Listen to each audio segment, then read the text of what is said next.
कोलकाता में political consultancy firm IPAC के दफ्तर और इसके डायरेक्टर प्रतीक जैन के आवास पर प्रवर्तन निदेशालय ईडी की छापेमारी के दौरान जो हाई वोल्टेज ड्रामा हुआ, उसने अब एक बड़े संवैधानिक और कानूनी संकट का रूप ले लिया है। इस घटनाक्रम की इनसाइड स्टोरी चौंकाने वाली है। घटनाक्रम क्या हुआ उस दिन? 8 जनवरी 2026 को ईडी की टीम कोयला तस्करी और मनी लॉन्ड्रिंग मामले की जांच के सिलसिले में आईपीएसी के ठिकानों पर पहुंची थी। छापेमारी के दौरान ही मुख्यमंत्री ममता बनर्जी खुद मौके पर पहुंच गईं, जिसके बाद हालात पूरी तरह बदल गए। ममता बनर्जी ने जब्त किया फोन। ईडी सूत्रों का दावा है कि जब मुख्यमंत्री मौके पर पहुंची तो उन्होंने जांच में सीधा हस्तक्षेप किया। उन्होंने आईपीएसी के अधिकारी प्रतीक जैन का मोबाइल फोन खुद अपने कब्जे में ले लिया। ममता बनर्जी का तर्क था कि ईडी जांच के बहाने टीएमसी की चुनावी रणनीति, उम्मीदवार सूची और पार्टी का गोपनीय डेटा चुराने की कोशिश कर रही है। डीजीपी की गिरफ्तारी की धमकी। सबसे सनसनीखेज आरोप पश्चिम बंगाल के डीजीपी ऑफ डीजीपी पर लगे हैं। सूत्रों के मुताबिक मौके पर मौजूद 3 ईडी अधिकारियों को दर्जनों पुलिसकर्मियों और मुख्यमंत्री की जेड जोड़ सुरक्षा टीम ने घेर लिया। डीजीपी ने कथित तौर पर ईडी अधिकारियों पर दबाव बनाया कि वे पंचनामा सीजर लिस्ट में किसी भी तरह की बरामदगी या रिकवरी का जिक्र न करें। अधिकारियों को धमकी दी गई कि यदि उन्होंने छापेमारी में कुछ भी हासिल नहीं हुआ, ऐसा नहीं दिखाया तो उन्हें गिरफ्तार कर लिया जाएगा। कोर्ट पहुंचा मामला, ईडी बनाम बंगाल सरकार। इस घटना के बाद दोनों पक्ष आमने सामने हैं और मामला कलकत्ता हाईकोर्ट तक जा पहुंचा है। एक, ईडी का पक्ष। एजेंसी ने कोर्ट में याचिका दायर कर आरोप लगाया है कि मुख्यमंत्री और राज्य पुलिस ने कानूनी जांच में बाधा डाली और वैधानिक साक्ष्यों को जबरन छीन लिया। 2, ममता बनर्जी का पक्ष। मुख्यमंत्री ने इन आरोपों को सिरे से खारिज किया है। उनका कहना है कि ईडी का मनी लॉन्ड्रिंग से कोई लेना देना नहीं था, वे केवल आगामी चुनावों के लिए टीएमसी की हार्ड डिस्क और रणनीतिक दस्तावेज हथियाना चाहते थे। 3, आईपीएसी की शिकायत। संस्था ने भी ईडी के खिलाफ एफआईआर दर्ज कराई है, जिसमें केंद्रीय एजेंसी पर दस्तावेज चोरी करने का आरोप लगाया गया है।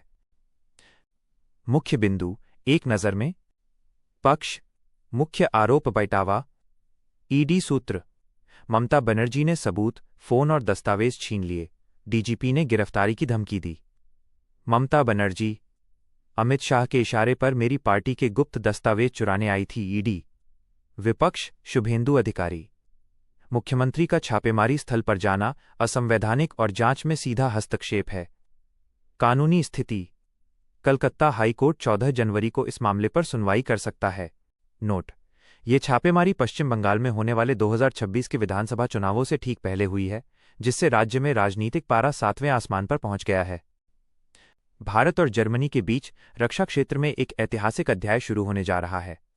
जर्मन चांसलर फ्रेडरिक मर्ज की आगामी भारत यात्रा 12-13 जनवरी 2026 के दौरान $8 अरब, लगभग 70,000 करोड़ रुपए के मेगा पनडुब्बी समझौते पर मुहर लग सकती है। यह भारत के रक्षा इतिहास का अब तक का सबसे बड़ा विदेशी करार होने वाला है। इस डील की पूरी जानकारी नीचे दी गई है। 1. समझौते का मुख्य आधार। Project 75I। ये सौदा भारतीय नौसेना के प्रोजेक्ट 75 इंडिया P75I के तहत किया जा रहा है। इसके जरिए भारत अपनी समुद्री सुरक्षा और हिंद महासागर में अपनी पकड़ को मजबूत करना चाहता है।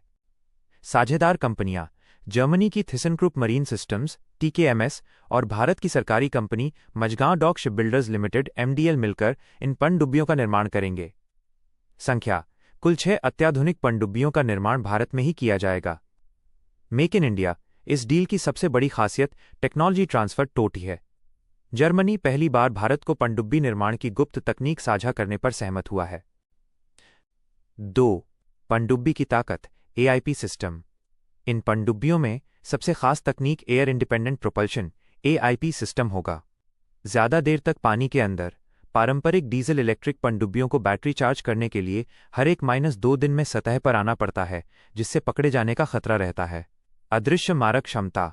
AIP तकनीक के साथ ये पनडुब्बियां 2 से 3 हफ्ते तक लगातार पानी के भीतर रह सकती हैं, जिससे इनकी स्टील्थ छिपने की क्षमता कई गुना बढ़ जाती है। 3. चांसलर फ्रेडरिक मर्ज का भारत दौरा। जर्मन चांसलर फ्रेडरिक मर्ज 12 जनवरी 2026 को भारत पहुंचेंगे। उनकी यात्रा का कार्यक्रम इस प्रकार है। अहमदाबाद। वे सीधे गुजरात पहुंचेंगे, जहां प्रधानमंत्री नरेंद्र मोदी उनका स्वागत करेंगे। दोनों नेताओं के बीच द्विपक्षीय वार्ता यहीं होगी। बेंगलुरु। चांसलर मर्ज बेंगलुरु का भी दौरा करेंगे, जहां वे रक्षा और टेक उद्योग के दिग्गजों से मुलाकात करेंगे। रणनीतिक महत्व: यह दौरा न केवल रक्षा बल्कि फार्मा, रिन्यूएबल एनर्जी और फ्री ट्रेड एग्रीमेंट एफटीए की दिशा में भी अहम माना जा रहा है। 4. भारत का रणनीतिक बदलाव। ये डील भारत की रक्षा नीति में एक बड़े बदलाव की ओर इशारा करती है। रूस पर निर्भरता कम करना। भारत पारंपरिक रूप से रूसी सैन्य उपकरणों पर निर्भर रहा है, लेकिन अब वो जर्मनी और फ्रांस जैसे पश्चिमी देशों की ओर रुख कर रहा है। फ्रांस को लग सकता है झटका। रिपोर्ट्स के मुताबिक अगर जर्मनी के साथ ये डील फाइनल होती है तो भारत फ्रांस से 3 अतिरिक्त स्कॉर्पियन पनडुब्बियां खरीदने की योजना को रद्द या टाल सकता है। प्रमुख बिंदु एक नज़र में। विवरण। जानकारी। अनुमानित लागत $8 बिलियन, 70,000 रुपीस जोड़ crore. Model type 214, German design. मुख्य तकनीक AIP, एयर इंडिपेंडेंट प्रोपल्शन। निर्माण स्थल मझगांव डॉक, मुंबई, भारत। डिलीवरी समझौता होने के 7-8 साल बाद पहली डिलीवरी। भारत की आत्मनिर्भरता की राह में व्यापार घाटा, ट्रेड डेफिसिट एक बड़ी चुनौती बना हुआ है। आत्मनिर्भर भारत के संकल्प के बावजूद देश में छोटे सामान जैसे छाते, चश्मे और खिलौनों के लिए भी चीन पर निर्भरता बनी हुई है। आगामी बजट 2026 में केंद्र सरकार इस निर्भरता को कम करने के लिए एक बड़ा एक्शन प्लान लाने की तैयारी में है। यहां इस मुद्दे की पूरी जानकारी दी गई है। चीन से बढ़ता व्यापार घाटा एक गंभीर संकट। भारत और चीन के बीच व्यापार असंतुलन पिछले कुछ वर्षों में तेजी से बढ़ा है। ताज़ा आंकड़ों के मुताबिक व्यापार घाटा अप्रैल से नवंबर 2026 के बीच चीन के साथ भारत का व्यापार घाटा लगभग $72 अरब रहा। निर्यात बनाम आयात: भारत ने चीन को मात्र $12.2 अरब का सामान बेचा, जबकि वहां से $84.2 अरब का सामान खरीदा।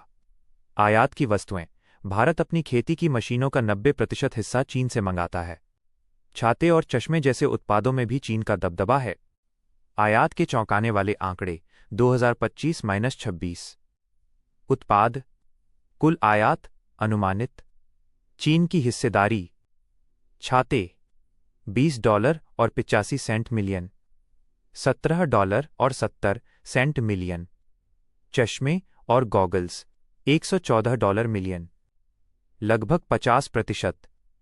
कृषि मशीनरी 90% तक। बजट 2026 सरकार की नई रणनीति। इकोनॉमिक टाइम्स की रिपोर्ट के अनुसार सरकार दोहरी रणनीति ड्यूअल स्ट्रैटेजी पर काम कर रही है। 1. आयात शुल्क कस्टम ड्यूटी में बढ़ोतरी। सरकार ने करीब 100 उत्पादों की सूची तैयार की है जिन पर कस्टम ड्यूटी बढ़ाई जा सकती है। मकसद विदेशी माल को महंगा बनाना ताकि लोग स्वदेशी सामान खरीदें। शामिल आइटम इंजीनियरिंग सामान, स्टील उत्पाद, मशीनरी, सूटकेस, फ्लोरिंग मटीरियल और रोजमर्रा का सामान। वर्तमान शुल्क फिलहाल इन पर 7.5% से 10% ड्यूटी लगती है, जिसे बढ़ाने का प्रस्ताव है। 2. स्थानीय उत्पादन के लिए इंसेंटिव PLI। सिर्फ ड्यूटी बढ़ाना काफी नहीं है, क्योंकि भारतीय सामान की गुणवत्ता और कीमत फिलहाल चीनी सामान से मुकाबला नहीं कर पा रही है। इसलिए सरकार घरेलू कंपनियों को वित्तीय मदद इंसेंटिव्स देगी। कच्चे माल के आयात को सस्ता कर सकती है ताकि भारत में फिनिश्ड गुड्स, तैयार उत्पाद बनाना आसान हो। चुनौतियां क्या हैं? अधिकारियों के मुताबिक आत्मनिर्भर बनने के रास्ते में 3 बड़ी बाधाएं हैं। 1. क्वालिटी। स्थानीय स्तर पर बने उत्पादों की गुणवत्ता अभी अंतर्राष्ट्रीय मानकों के अनुरूप नहीं है। 2. कीमत प्राइस।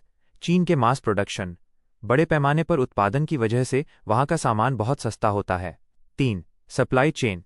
भारतीय उद्योग अभी भी कच्चे माल और कंपोनेंट्स के लिए किसी न किसी रूप में चीन पर निर्भर हैं। निष्कर्ष: सरकार का मानना है कि केवल कच्चे माल का निर्यात करने से देश का विकास नहीं होगा। पीएम मोदी के विजन के अनुसार वैल्यू एडिशन, मूल्य संवर्धन भारत में ही होना चाहिए। बजट 2026 में सीमा शुल्क, कस्टम्स में होने वाले सुधारों से उम्मीद है कि भारत अपनी मैन्युफैक्चरिंग क्षमता को बढ़ाकर चीन के दबदबे को कम कर पाएगा। रूस यूक्रेन युद्ध में एक बेहद सनसनीखेज मोड़ आ गया है। रूस ने दावा किया है कि यूक्रेन ने राष्ट्रपति व्लादिमीर पुतिन की हत्या की साजिश के तहत उनके निजी आवास पर अब तक का सबसे बड़ा ड्रोन हमला किया है। इस घटना के बाद से अंतर्राष्ट्रीय राजनीति में भूचाल आ गया है और युद्ध के और अधिक विनाशकारी होने की आशंका बढ़ गई है। पेश है इस घटना की पूरी विस्तृत रिपोर्ट। पुतिन के आवास पर 91 ड्रोन से हमला। क्या है पूरा मामला? रूस के विदेश मंत्री सरगेई लावरोव के अनुसार 28-29 दिसंबर 2025 की दरमियानी रात यूक्रेन ने उत्तरी रूस के नोवगोरोड क्षेत्र में स्थित राष्ट्रपति के आधिकारिक आवास वॉल्डाई को निशाना बनाया। हमले का पैमाना। रूस का दावा है कि इस हमले में 91 लंबी दूरी के आत्मघाती ड्रोन्स का इस्तेमाल किया गया। रूसी डिफेंस का एक्शन। रूसी वायु रक्षा प्रणाली एयर डिफेंस ने मुस्तैदी दिखाते हुए सभी 91 ड्रोन्स को हवा में ही मार गिराया। रूस के मुताबिक इस हमले में कोई जानमाल का नुकसान नहीं हुआ है और राष्ट्रपति पुतिन पूरी तरह सुरक्षित हैं। रूस का रुख। लावरोव ने इसे राजकीय आतंकवाद करार देते हुए कहा कि रूस अब शांति वार्ता पर अपनी नीति पर पुनर्विचार करेगा। रूस ने जवाबी कार्रवाई के लिए यूक्रेन में पहले से ही टारगेट्स लक्ष्य चुन लिए हैं। जेलेंस्की का इनकार। ये रूस का सफेद झूठ है। यूक्रेनी राष्ट्रपति वोलोदिमीर जेलेंस्की ने रूस के इन दावों को पूरी तरह खारिज कर दिया है। जेलेंस्की ने इसे रूस की एक सोची समझी साजिश बताया है। एक झूठा आरोप। जेलेंस्की ने कहा कि रेजिडेंट स्ट्राइक की कहानी पूरी तरह मनगढ़ंत है। 2. हमले का बहाना। यूक्रेन का तर्क है कि रूस खुद कीव पर बड़े हमले करने और सरकारी इमारतों को निशाना बनाने के लिए एक प्रिटेक्स्ट बहाना तैयार कर रहा है। 3. शांति वार्ता में बाधा। जेलेंस्की के अनुसार रूस डोनाल्ड ट्रंप की टीम के साथ चल रही शांति कोशिशों को पटरी से उतारना चाहता है। डोनाल्ड ट्रंप की प्रतिक्रिया। मैं बहुत गुस्से में हूं। इस घटना के बाद अमेरिकी राष्ट्रपति डोनाल्ड ट्रंप और व्लादिमीर पुतिन के बीच फोन पर लंबी बातचीत हुई। ट्रंप ने इस घटना पर कड़ी नाराजगी जताई है। पुतिन का फोन। पुतिन ने खुद ट्रंप को इस हमले की जानकारी दी। ट्रंप का बयान। ट्रंप ने संवाददाताओं से कहा, तारांकन किसी के घर पर हमला करना गलत है। ये बहुत ही नाजुक समय है और मैं इससे बहुत गुस्से में हूं। टॉमहॉक मिसाइलें रोकीं। ट्रंप ने खुलासा किया कि उन्होंने यूक्रेन को दी जाने वाली टॉमहॉक मिसाइलों की खेप फिलहाल रोक दी है क्योंकि वो नहीं चाहते कि हालात और बिगड़ें। क्या अब जेलेंस्की का बंकर होगा रूस के निशाने पर? रूस के कड़े तेवरों से साफ है कि वो इसका बदला लेने की तैयारी में है। विशेषज्ञों का मानना है कि कीव पर बड़ा हमला। रूस आने वाले दिनों में यूक्रेन की राजधानी कीव और वहां स्थित सरकारी इमारतों, डिसीजन मेकिंग सेंटर्स पर भीषण मिसाइल अटैक कर सकता है। जेलेंस्की की सुरक्षा। इस हमले के बाद जेलेंस्की की सुरक्षा को लेकर भी चिंता बढ़ गई है। यदि रूस ने इसे पुतिन की हत्या की कोशिश माना है तो वो आंख के बदले आंख की नीति अपनाते हुए सीधे जेलेंस्की को निशाना बना सकता है। शांति की उम्मीदों को झटका। जहां एक तरफ ट्रंप युद्ध खत्म कराने का दावा कर रहे थे, वहीं इस घटना ने बातचीत के दरवाजे लगभग बंद कर दिए हैं। निष्कर्ष। पुतिन के आवास पर हुए इस कथित हमले ने रूस यूक्रेन जंग की आग में घी डालने का काम किया है। अब पूरी दुनिया की नजरें रूस की अगली कार्रवाई पर टिकी हैं।